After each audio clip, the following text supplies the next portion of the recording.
So in the previous class, we discussed regarding substitution reactions, SN1, SN2, and SNI. So regarding these three mechanisms, we discussed in the previous class. So in today's class, we are going to discuss about elimination reactions. What are different types of elimination reactions, and what is the mechanism involved in that elimination reactions? We'll discuss. See, these elimination reactions are first classified into two types. There is alpha elimination and beta elimination reactions. And again, this beta elimination reaction contains three types: E1, E2, and E1CB mechanism. Let us see first what is alpha elimination reaction.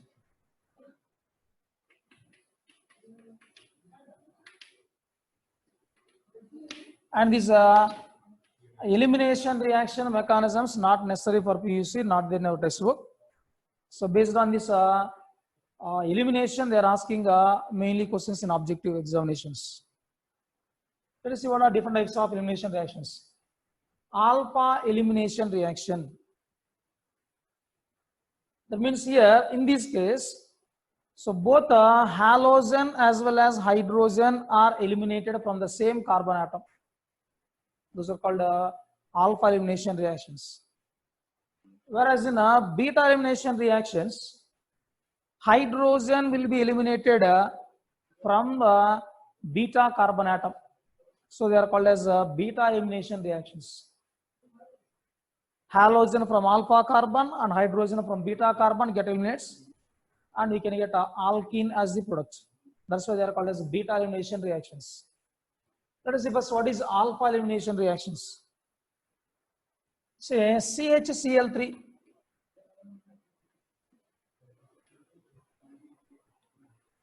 chloroform. So when allowed to treated with alcoholic KOH, it gives dichlorocarbene CCl2 plus KCl plus H2O. This is a reaction. So this is an example of alpha elimination reaction. Chloroform on treating with alcoholic KOH gives a dichlorocarbene. This is dichlorocarbene. Dichlorocarbene will be formed. Now let us see the mechanism of this reaction. CHCl3. First, this CHCl3 is attacked by OH minus, and this OH minus can remove the proton from the CHCl3. That means H plus get eliminated, and the remaining species is CCl3 minus plus H2O. Now, from this CCl3 minus, what is formed here? So from this CCl3 minus, Cl minus get eliminated. That means this electron pair gained by this chlorine and this Cl minus get eliminated. Then you can get CCl2 plus Cl minus. And this is Cl minus and remaining K plus of KOH combined to form KCl. Now if you observe here, both hydrogen atom as well as chlorine atom are get eliminated from the same carbon atom. That is from the alpha carbon only. Here there is no beta carbon, only one carbon is there. Halogen attached carbon, alpha carbon. From that carbon only, both hydrogen as well as halogen get eliminated. So this is called as alpha elimination reaction. Means during elimination, if both the groups get eliminated from the same carbon atom, there is a halogen attached carbon, that is called as alpha elimination reaction. So this is about mechanism of alpha elimination reaction. Now we'll go for beta elimination reactions. See now, beta elimination reactions, hydrogen get eliminated from beta carbon and halogen get eliminated from alpha carbon. Not only haloalkanes, some other compounds like alcohols undergo dehydration. So these are all elimination reactions. So nucleophilic part eliminated from alpha carbon, hydrogen get eliminated from beta carbon in case of beta elimination reactions. Again, this beta elimination reaction, first we'll go for E1 mechanism.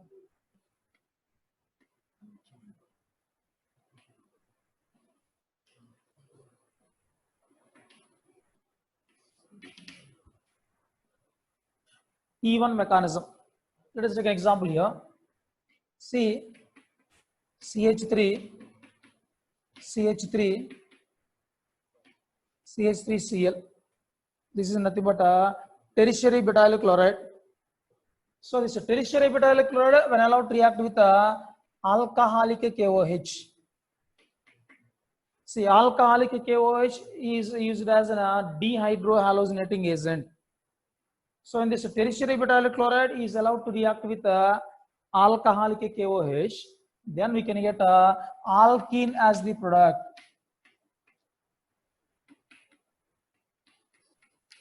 Two methyl propene will be formed plus KCl plus water. This is. Now let us see the mechanism of this reaction.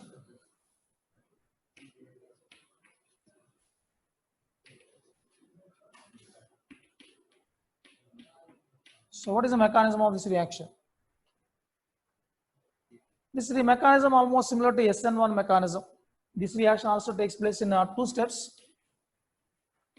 Step 1. The first step of this mechanism is this tertiary butyl chloride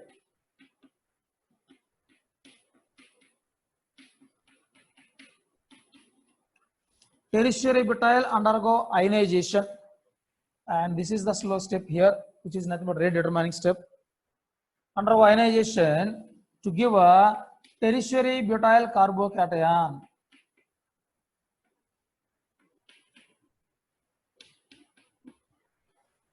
Plus Cl minus. This is the first step. And this is the slow step, and this is a rate determining step. And this rate determining step involves only one molecule. That's what is mentioned as E1 mechanism, unimolecular elimination reaction. Now, the step 2 is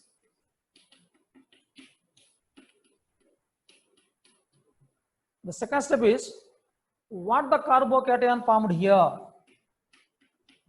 CH3, CH3, CH3, and this carbocation will be attacked by the OH minus. Now, here two possibilities are there, and this is almost similar to SN1 mechanism. First step same as it is, second step also same with a small difference. So whenever this OH minus can approaches this carbocation, two possibilities are there.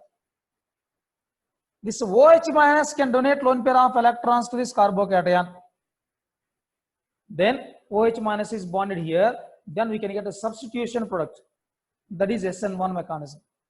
Otherwise, instead of attacking the carbocation, this OH minus can attack the hydrogen of the adjacent carbon of carbocation.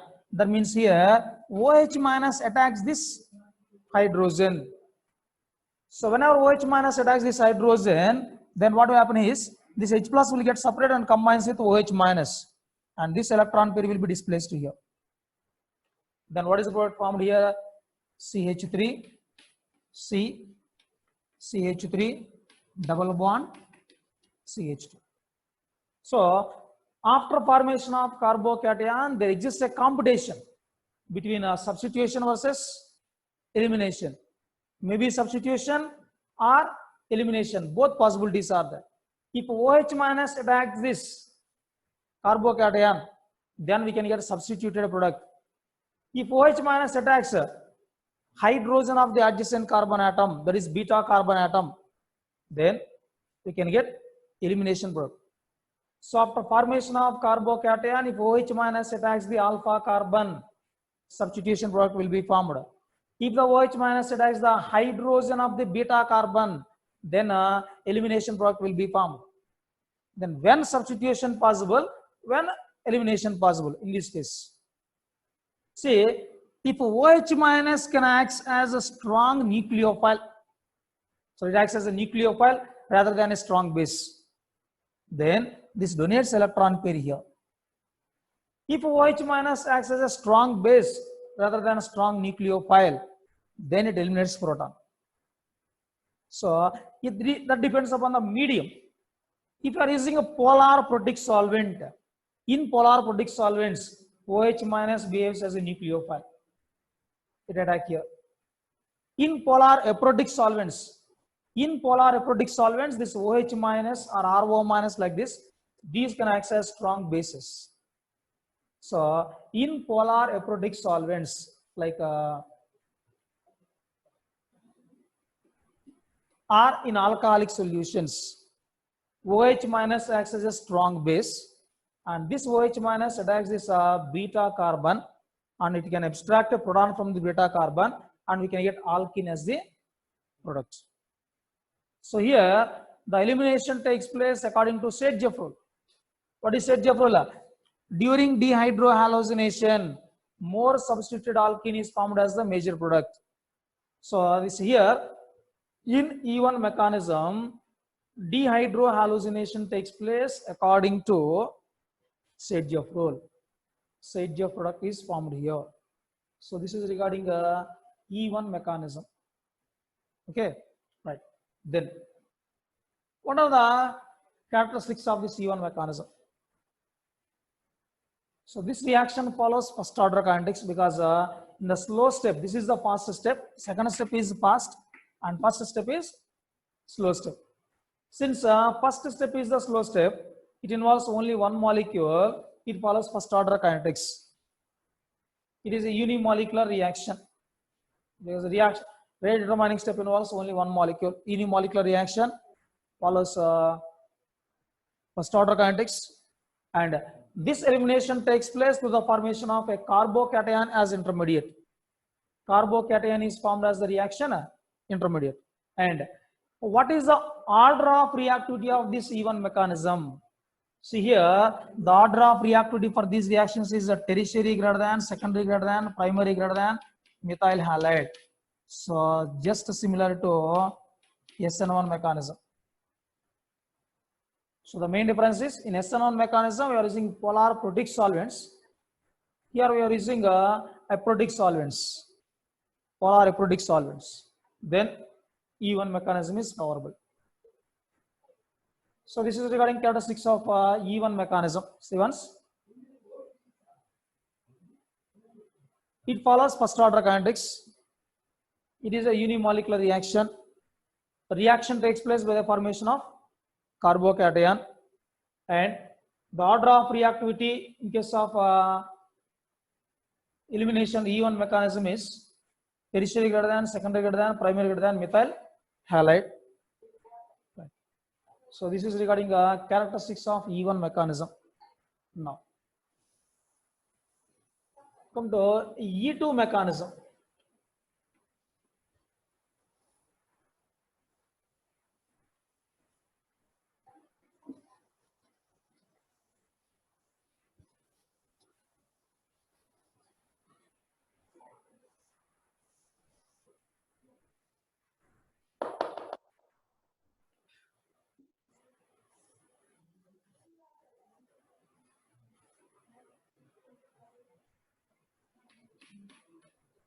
CH3, CH2Cl, ethyl chloride. So when treated with alcoholic KOH, so when ethyl chloride is treated with alcoholic KOH, then here elimination takes place and we can get alkene as the product. C2H4 plus KCl plus H2O. So dehydrohallucination of ethyl chloride with alcoholic KOH gives ethylene as the product. Now let us see here.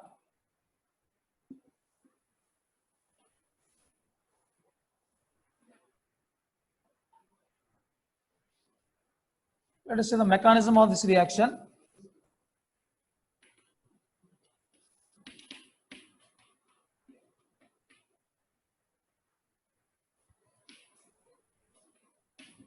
CH3,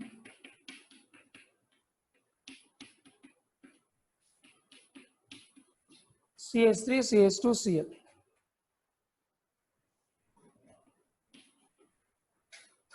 So here,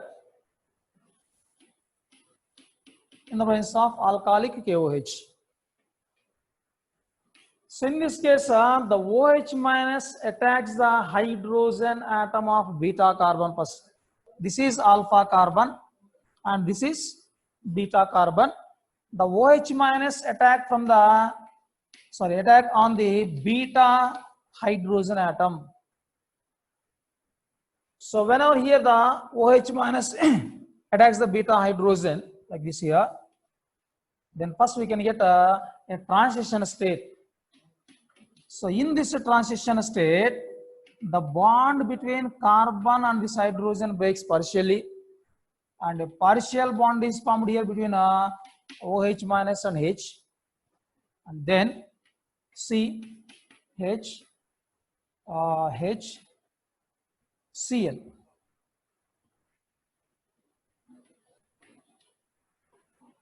So whenever a strong bond is, this is nothing but a transition state.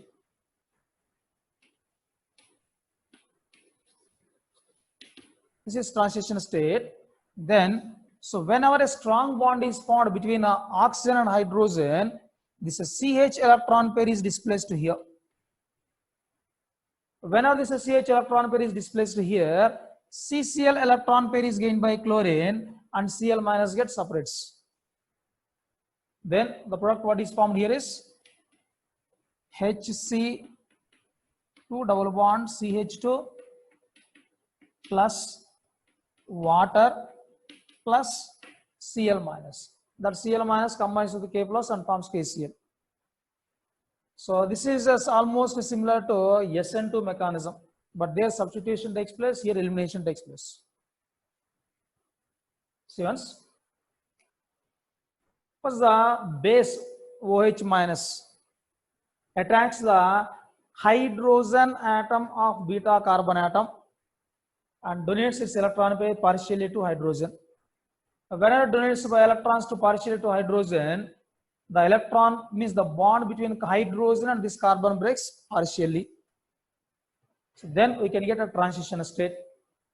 So whenever a strong bond is formed here between hydrogen and oxygen, this CH electron pair is displaced between two carbon atoms, and then this CCl pair is gained by Cl and Cl minus gets separates. That means here the elimination of both H plus as well as Cl minus both takes place in a single step. The reaction takes place in a single step, which involves both a haloalkane as well as the attacking base OH minus. So here the rate depends on the concentration of OH minus as well as concentration of haloalkane.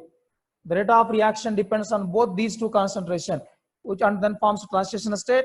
In transition state, whenever this CH electron pair is displaced between two carbons, CCl pair is gained by chlorine, and here Cl minus gets separates, here water molecule gets separate. Then we can get alkene as the product.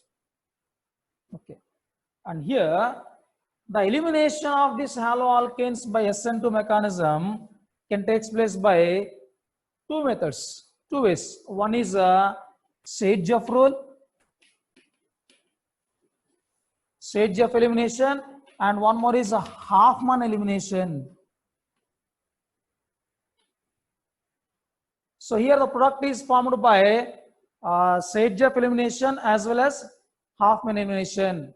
So this is a regioselective process.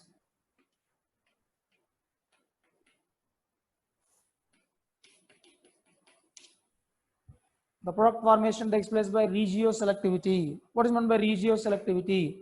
So here regioselectivity means, so two or more elimination products is possible. Among that, one is formed as the major product. If reaction gives two or more products, and in that one is the major product, and that is nothing but that process. That is nothing but called as a regioselectivity. That a major product which is formed is taken as the main product, which is formed in small amounts that are not considered. That is called as a regioselectivity. So here the product formation takes place by regioselectivity. Okay, let us see the characteristics of this beta elimination, which is E2 mechanism. Here a rate of reaction depends on concentration of the attacking base OH minus as well as haloalkane. So it follows a second order kinetics. And this reaction takes place through the formation of a transition state. And what is the order of reactivity of different haloalkanes? See, in case of E2 mechanism also, the order of reactivity is tertiary greater than, secondary greater than, primary greater than CH3X only.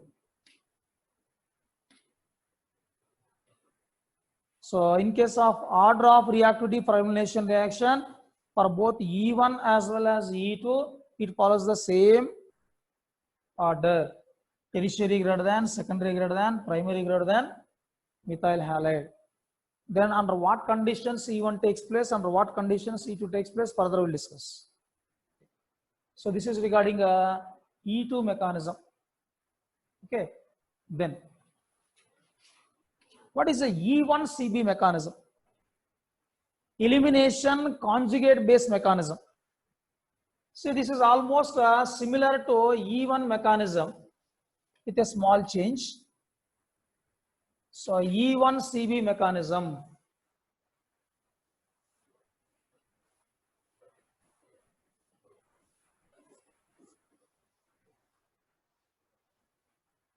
So elimination conjugate base mechanism.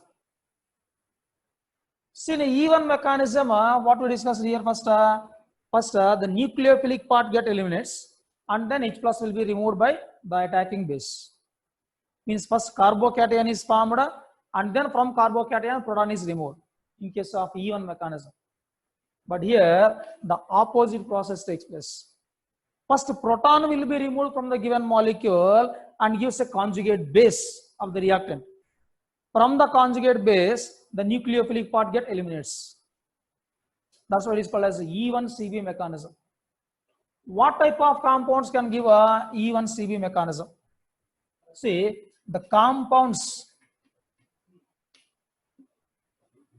in which beta carbon bonded to a withdrawing group.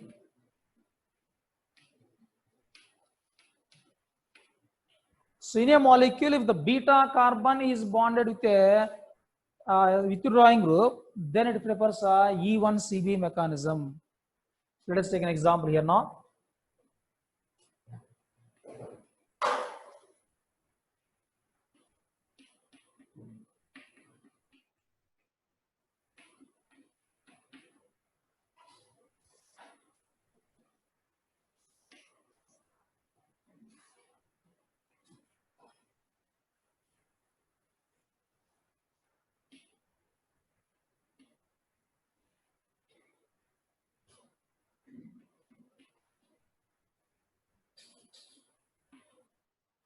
Right.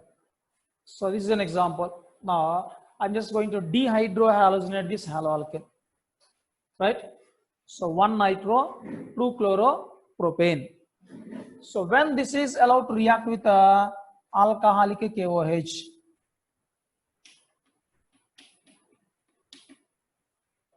so here the product formed is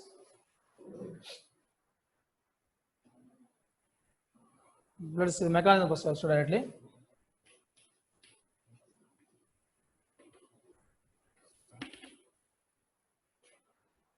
This is the given compound N double bond O CH2, and this I'll represent like this: CH single bond CH single bond CH Cl CH3. So here first what will happen here is, from this electron pair will be gained by this carbon, and H plus will get separate, proton will be removed. So on removing proton from the beta carbon, then we can get a a carbene ion CH minus CH Cl CH3, and here this is the slow step here. The first step is the slow step. So what the difference is, in case of E1 mechanism, first Cl minus gets separates, we get C plus carbocation.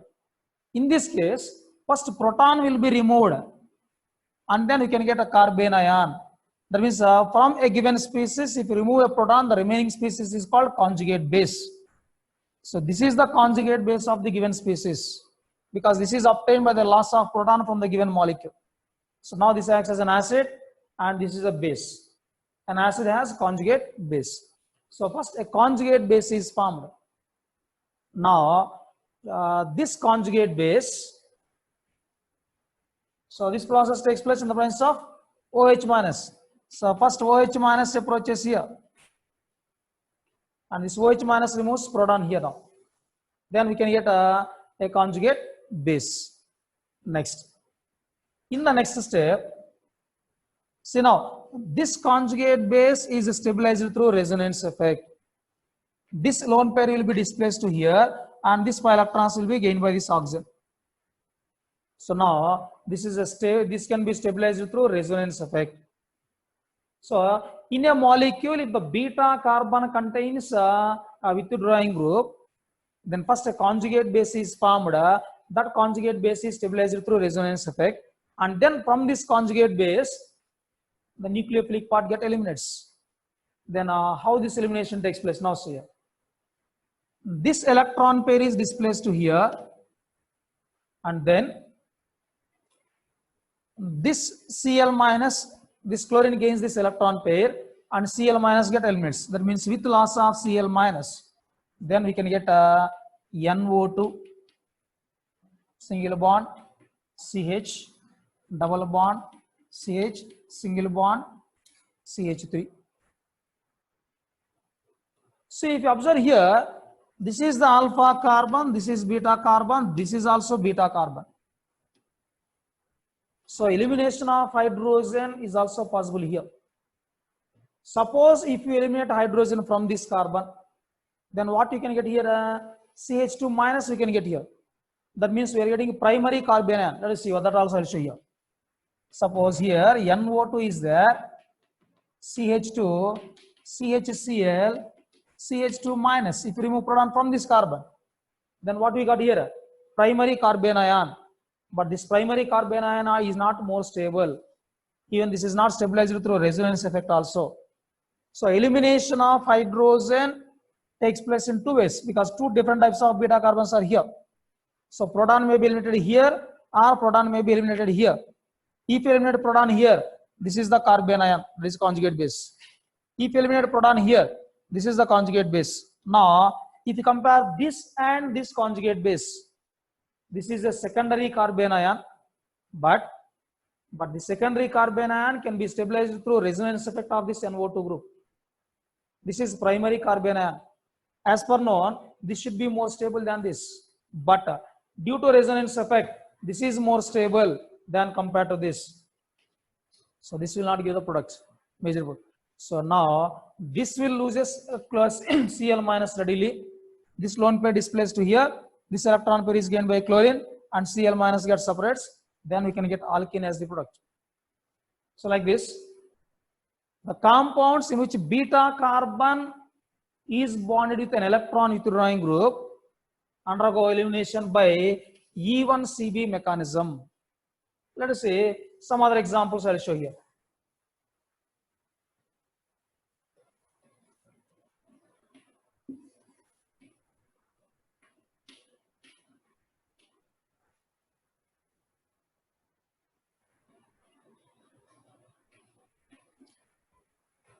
This is a compound. This is nothing but 1, 2, 3, 4, 5. 4-chloropentane 2-1 this is. Okay. Now this is the alpha carbon. This is the beta carbon. Now here beta carbon is bonded with a strong withdrawing group, carbonyl group. So beta carbon bonded with a strong withdrawing group. So it prefers E1 mechanism. Then here two hydrogens are present here at beta carbon. Now first from this proton get eliminates. First proton get eliminates and we can get a conjugate base that is like this. C double bond O Cl. So on removing a proton from this, one more hydrogen remains here and we can get a conjugate base. This is the conjugate base. In the next step, this electron pair is displaced to here and this electron pair is gained by chlorine and we will get a elimination product. C double bond O. This is means the overall change is from the beta carbon, first H plus get eliminates and gives a carbene ion, that is conjugate base, and then Cl minus get eliminates. From alpha and beta carbons, hydrogen and chlorine get eliminates. Then a pi bond is formed between these two. This is the word. So here also product formation is just similar to E1 mechanism only. But what the thing is, in E1 mechanism, first a nucleophilic part get eliminates, we get carbocation, and then from carbocation proton is removed to get alkene. Same process exactly reverse takes place here. First proton get eliminates to give a conjugate base, and then this conjugate base eliminates the nucleophilic part, we can get alkene as the product. This is called as E1CB mechanism. Similar to E1 mechanism but opposite. First proton will be removed to give a conjugate base, and then from the conjugate base the nucleophilic part get eliminates. So overall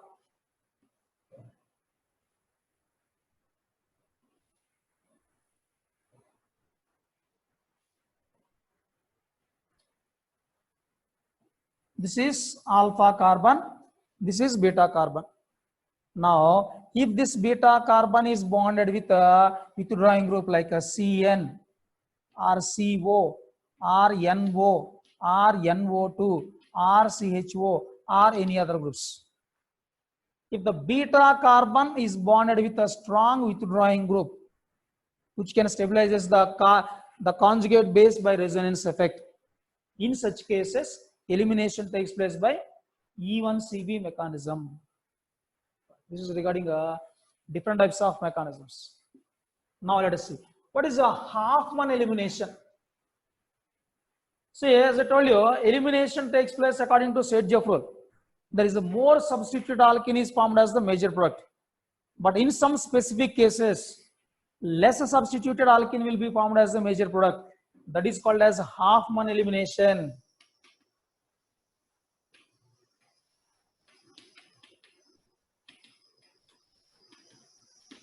What is Hofmann elimination? So this Hofmann elimination takes place in some specific cases only. That is the first one, when poor leaving group is present. See, when a poor leaving group is present, it prefers Hofmann elimination. There is less substituted alkene is formed as a major product. So here CH3, CH2, CHF, fluorine, CH3.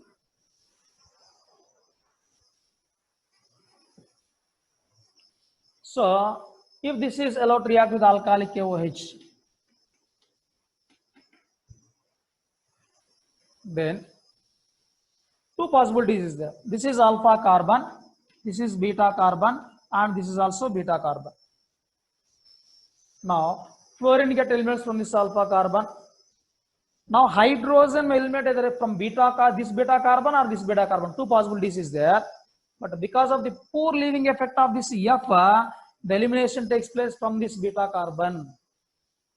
Okay, then we can get CH3, CH2, CH double bond CH2. Actually, our expected product is fluorine can be eliminated from this. If hydrogen get eliminated from this, then we can get a product like this. CH3, CH double bond, CH single bond, CH3. This is the Saitjev product. This is a Hoffman product. If elimination takes place according to Saitjev, more substituted alkene is formed as the major product. If elimination takes place according to Hoffman rule, there is a less substituted alkene is formed as the major product. So, if the leaving group is a poor leaving group, what are poor leaving groups? Strong bases are poor leaving groups. F minus is a strong conjugate base of weak acid HF. Strong bases are poor leaving groups. Whenever poor leaving groups are present, elimination takes place by Hoffman elimination. This is first case. Now come to second case. When attacking base is bulky,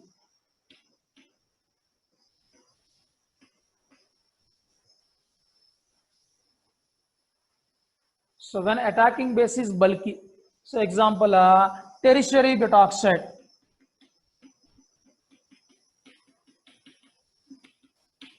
So this tertiary butoxide is a bulky base. From tertiary butyl alcohol, if remove proton, we can get tertiary butoxy. This is a bulky base. So whenever bulky base is present, then elimination takes place according to Hoffman rule. Now take the example here. CH3, CH2, CH, Cl, CH3. This is a secondary butyl chloride. Now this is alpha carbon, this is beta carbon, this is also beta carbon. Halogen get eliminated from alpha carbon. Hydrogen you may eliminate either from this carbon or from this carbon. Two possibilities is there. But if you observe this carbon and this carbon, here steric hindrance is more, because this is run by one methyl group is there, here carbon is there, here this side carbon is there. So hindrance around this carbon is more. Since steric hindrance around this carbon is more, this bulky base cannot attack this carbon easily. There is hydrogen of this carbon. Rather than attacking this beta carbon, this bulky base can attack the terminal carbon easily, because here steric hindrance is less, no groups is present here. This side there is no group.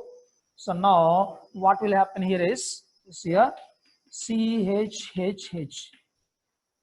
Now this tertiary butoxide, there is a CCH3 taken thrice, O minus. This tertiary butoxide can attack this hydrogen readily instead of this beta carbon and removes proton from this. Since proton is eliminated from the terminal carbon, we can get a product like this: CH3, CH2, CH double bond CH2. So whenever the attacking base is a bulky base, rather than attacking this beta carbon, it can attack the beta carbon at the terminal position. Means it attack bulky base can attack the beta carbon, which is less sterically hindered. That is here the terminal carbon it can attack. As a result, here you will get a less substituted alkene as the product. So this is an example of Hoffman elimination. So when the base is bulky, the bulky base prefers Hoffman elimination due to steric hindrance. This is second case. Now come to third case. When gamma carbon is quaternary, when gamma carbon is a quaternary carbon, then also it prefers a Hoffman elimination. So what is gamma carbon quaternary? See example here. See,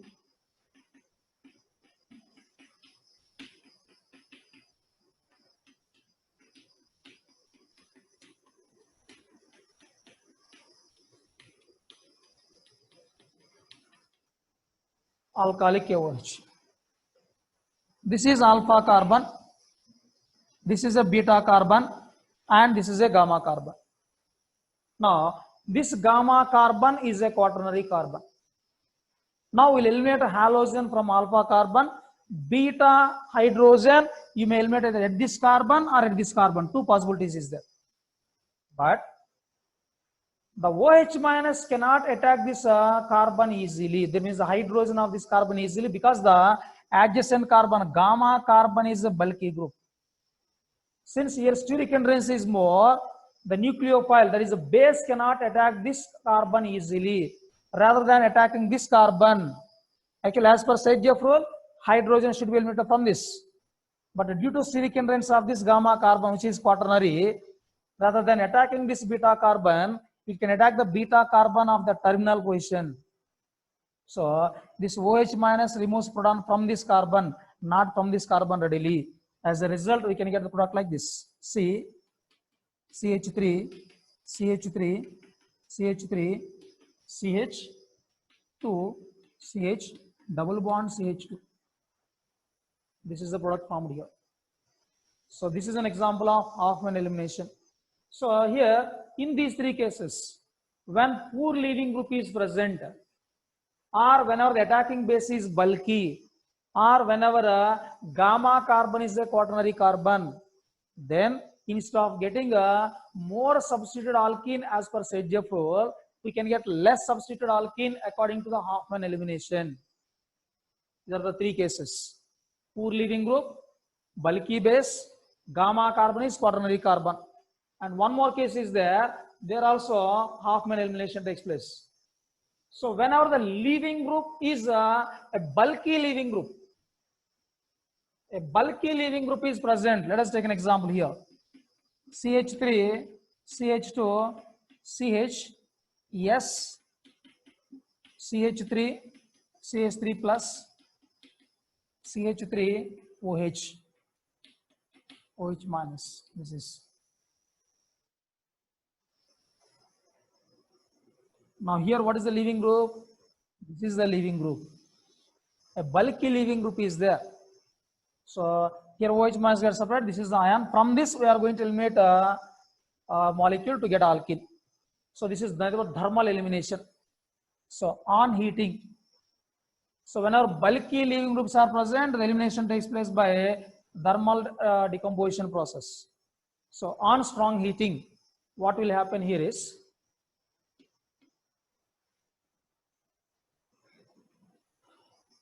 from this, yes, this electron pair, this bond should break here now. Then this electron pair is gained by S, and SCH3 taken by dimethyl thioether. So if you remove this electron pair is gained by sulfur, S plus become S, CH3, S, CH3. Dimethyl thioether gets separates. Then in this case, also elimination takes place from this beta carbon, not from this beta carbon. So whenever bulky leaving group is there, then also elimination takes place according to Hoffman rule. So from this, see what the process, I'll show clearly very here. H is there. Now this electron pair is displaced to here, and this electron pair is gained by sulfur. As a result, a pi bond will be formed here. Then what is the product here? CH3, CH2, CH, double bond, CH2. Here we got a less substituted alkene as the product. This is also an example of Hoffman elimination. So when bulky leaving group is present,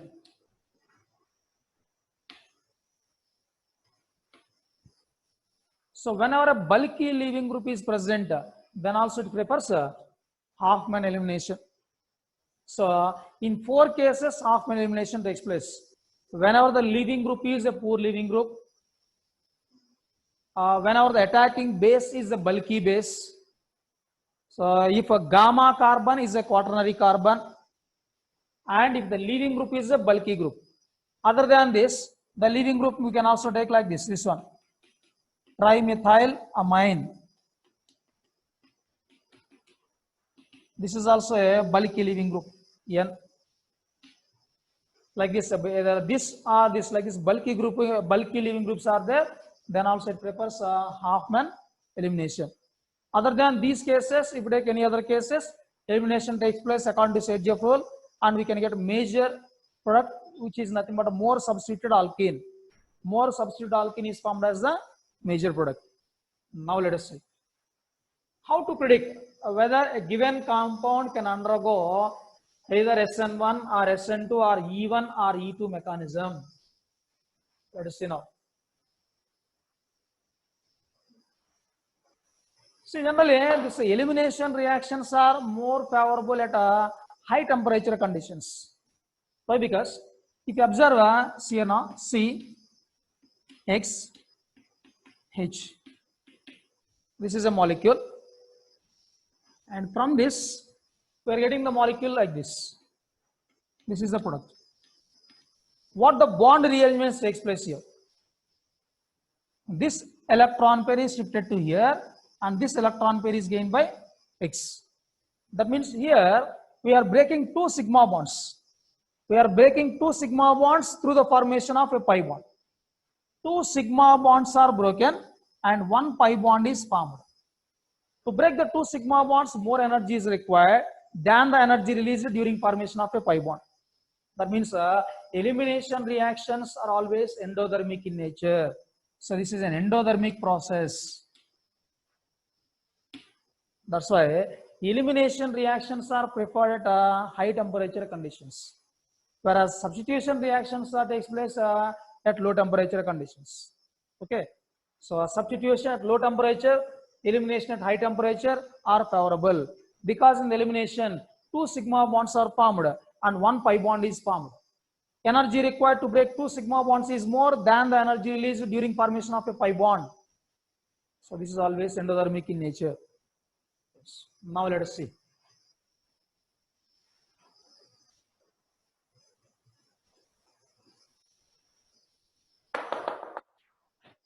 Under what conditions we can get elimination product or a substitution product? How to predict? Suppose if the given is a primary haloalkane, so primary haloalkane given, then this primary haloalkane can give either SN2 mechanism or E2 mechanism. Two possibilities are there, SN2 or E2. So under what conditions SN2 reaction takes place and under what conditions E1 reaction takes place? Suppose SN2 reaction takes place when a strong nucleophile. So when a strong nucleophile is present, then SN2 reaction is favorable. That means we can get substitution product. Then E2, when does E2 is favorable? Whenever a strong base, if the attacking is nothing but a strong base, then it can prefer E2. Okay, so if and high temperature, strong base or a strong sterically hindered base, either strong base or strong sterically hindered base is there, then E2 mechanism takes place. So primary haloalkanes can give SN2 mechanism or E2 mechanism, and this SN2 reaction takes place whenever strong nucleophile is present, whereas E2 reaction takes place whenever strong base is present. See, if you take alcohol and alkoxide, RO minus. So among alcohol and alkoxide, this alcohol acts as strong nucleophile, whereas alkoxide can act as strong base. So because alcohols are weak bases, this is a weak base, so weak acid. Alcohol is weak acid. A weak acid has a stronger conjugate base, so this is a strong base. Alcohol acts as a weak acid, whereas alkoxide can act as a strong base. So this is a strong base, whereas this can act as strong nucleophile. So alkoxide means as well as anionic species of weak acids or strong conjugate bases. These prefers elimination, whereas this prefer substitution. So in of strong nucleophile, substitution takes place, whereas in the presence of strong base or strong sterically hindered base, it prefers E2 mechanism. Now, secondary haloalkanes. Two cases I'll take. So depending on solvent, polar protic solvents, otherwise polar aprotic solvents. In two cases, the solvent may be polar protic or polar aprotic solvent. So if you take polar protic solvents, in polar protic solvents, it prefers E1 mechanism, sorry, SN1 mechanism or E1 mechanism. In polar protic solvents, it prefers SN1 or E1, whereas in polar aprotic solvents, it prefers either SN2 or E2. Anyone is possible. Then in polar protic solvents, when SN1 is favorable, when E1 is favorable. So SN1 is favorable when a weak nucleophile is present. A weak nucleophile is present, then it prefers SN1 mechanism. Whereas a weak base is present, it prefers E1 mechanism. In polar aprotic solvents, SN2 is favorable when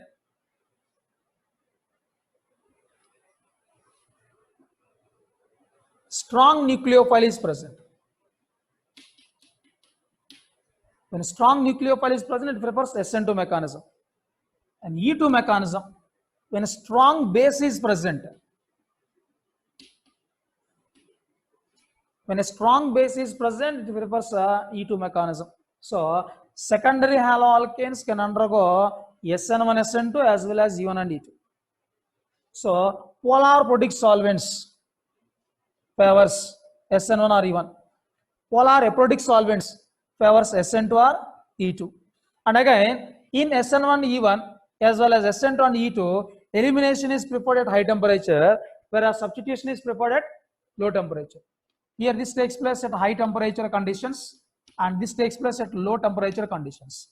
This also preferred at high temperature conditions and this also preferred at low temperature conditions. Again, in SN1 and E1, if the attacking species is a weak nucleophile, SN1 is preferred. If it acts as a weak base, it prefers E1 mechanism. In SN2 and E2 in polar aprotic solvents, if the attacking base is species is a strong nucleophile, then it prefers SN2. If it is a strong base, then it prefers E2. Strong base or strong sterically hindered base, both. Strong base or strong sterically hindered base, both prefers E2 mechanism. Now come to tertiary haloalkanes. Now see this tertiary haloalkanes can undergo either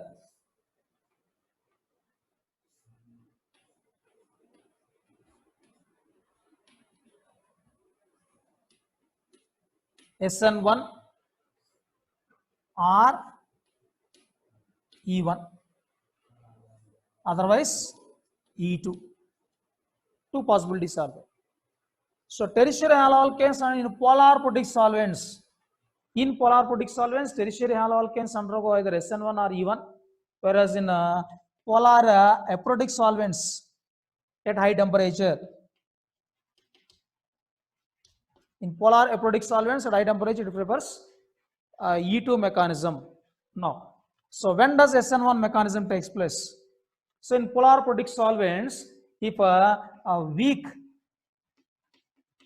If a weak nucleophile is there, it prefers SN1 mechanism. If a weak base is present, then it prefers E1 mechanism. Whereas if a strong base or strong steric ended base is there, then it prefers E2 mechanism.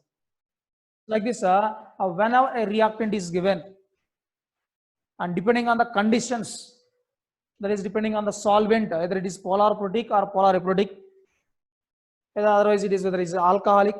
So aqueous solution prefers substitution, whereas alcoholic solution prefers elimination. Because in aqueous solution, OH minus can act as a strong nucleophile, whereas in alcoholic solution, OH minus can act as a strong base, not rather than as a strong nucleophile. So once again, so primary haloalkanes undergo either SN2 or E2. If a strong nucleophile is there, it prefers SN2 mechanism. If a strong base or a strong sterical ended base is there, then it prefers E2 mechanism. Secondary haloalkanes can undergo both SN1, SN2 as well as E1 and E2 also.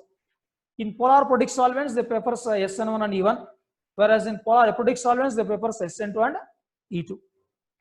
So if a strong nucleophile is, weak nucleophile is there, it prefers SN1, whereas if strong nucleophile is there, it prefers SN2. If a weak base is there, it prefers E1. If a strong base is there, it prefers E2. Then come to tertiary. So tertiary haloalkanes can undergo either SN1 or E1 or E2. In polar solvents, it prefers SN1 and E1, whereas in polar aprotic solvent, it prefers E2. In polar protic solvents, if attacking species can act as a weak nucleophile, prefers SN1, weak base E1, strong base E2. So nucleophiles prefer substitution, bases prefers elimination. If the attacking is a strong nucleophile, prefers SN2, weak nucleophile prefers SN1. Okay, weak base prefers E1, strong base prefers E2. So by applying these conditions, whenever a question is asked by which mechanism a reaction takes place, we can predict by applying these conditions. So this is regarding elimination reactions. Okay, thank you.